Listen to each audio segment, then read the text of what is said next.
So what does that tell us? It tells us when we're writing this up, we want to be thinking about what would be some additional level 1 predictor variables we might want to include in future studies to try to further explain some of that within groups variance that we were unable to explain. We explained a lot of it.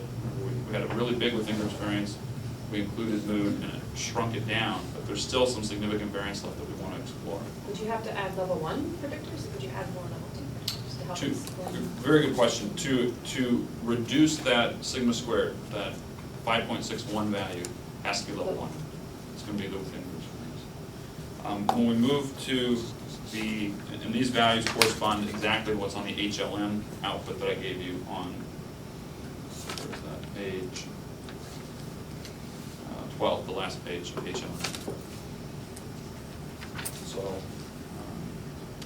5.61, 5.61. In terms of the variance in intercepts, that's still significant. We knew that was significant from last time. The implication for that is if we have additional level 2 predictors that we want to test, let's test them now. If not, we need to be thinking from a programmatic perspective, what do we want to test in the future that might help explain some of the variance in intercepts. So we know that the variability that we see driven by this is still greater than 0. It's still significant. Yeah?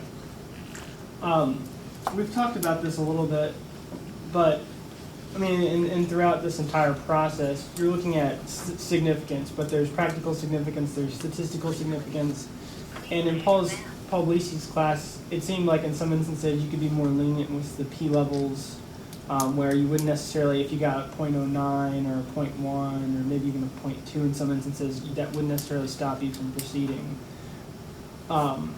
Is that, I mean, how consistent are the use of p-values in this whole process compared to other research approaches?